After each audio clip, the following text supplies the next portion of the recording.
ఎంతోమంది మా దగ్గర డబ్బులున్నాయి మేము పెట్టేస్తా ఉంటాం. ఎక్కడికి పెడతారు? సార్ ముందు తెలుసుకోండి. సినిమా తెలుసుకోండి. సార్ తర్వాత అదే పెట్టండి. Acting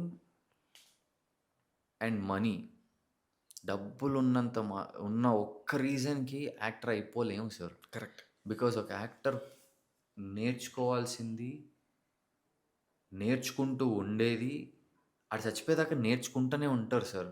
it's male or female. ప్రతిరోజు కొత్తగా ఆలోచించాలి. అంటే కొత్తగా అంటే, ఈరోజు కొత్తగా కాదు. నెక్స్ట్ 5 సంవత్సరాలు కొత్తగా, నెక్స్ట్ 10 సంవత్సరాలు కొత్తగా. మన తెలుగు ఇండస్ట్రీలో నాకు చాలా అడ్మైర్ చేసే వ్యక్తుల్లో సీనియర్ ఎన్టీ రామారావు గారు సార్. ఆయన ఇక్కడి నుంచి, ఇక్కడి నుంచి నెక్స్ట్ ఇయర్ చూడరాయన. నెక్స్ట్ 50 ఇయర్స్ చూస్తారు. ఆర్ 30 ఇయర్స్, 20 ఇయర్స్, 10 ఇయర్స్ ఆయన చూపు చాలా దూరం ఉంటది. ఆయన తర్వాత నేను చాలా అడ్మైర్ చేసే చిరంజీవి గారు. ఓహ్! ఆయన ఒక 15, 20 ఏళ్ళు ముందుకు చూస్తారు. ఆయన ముందుకు చూస్తారు. At the same time next రాబోయే జనరేషన్ గురించి ఆలోచిస్తారు. కరెక్ట్. ఇప్పుడు నేను చిన్నప్పుడు ఆయన్ని ఫ్యాన్ అన్నట్టుగా చూసా.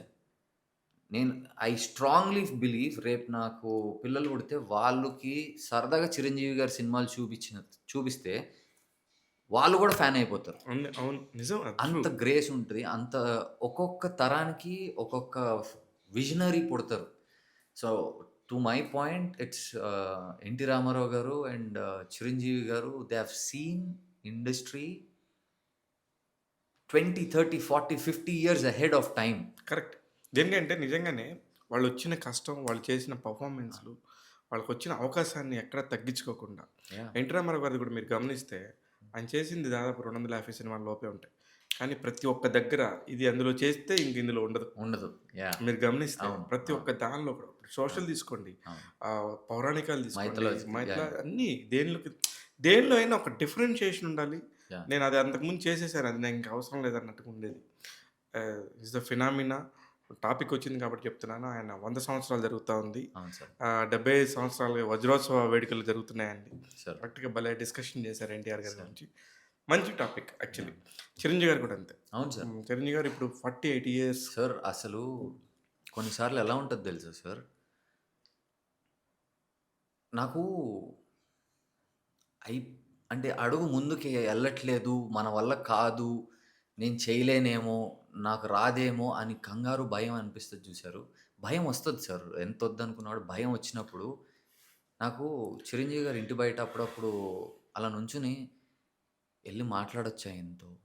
హ్మ్. ఎళ్ళొచ్చా నేను లోపలికెళ్ళి సార్ మిమ్మల్ని చూసి సారీ నిన్ను అని చాలా ప్రేమతో వస్తది. అదొక హ్మ్. వేరే ఎమోషన్.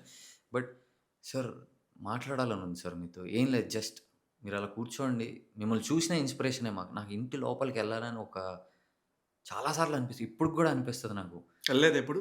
ఎప్పుడు నేను కలవలేదు సార్ ఆయన్ని. ఎళ్దురుగా ఎళ్ళలే. నేను ఎప్పుడన్నా నాకు ఏదో కొత్తగా చేయబోతున్నప్పుడు భయం అనేది వస్తది చూసారు. హ్మ్. అదొచ్చిన ప్రతిసారి నాకు చిరంజీవి గారితో ఎళ్లి మాట్లాడదాము. హ్మ్. అది అంతే సార్. దాంట్లో నేను చెప్పడానికి పెద్దగా ఏం లేదు. ఐ మీన్ నాకు మాటలు రాట్లేదు. పదాలు దొరకట్లేదు. మంచిగా అల్లి చెప్పడానికి నాకు రాట్లేదు గానీ, ఆయనతో మాట్లాడాలి అని అయితే ఉంటది సార్. హ్మ్.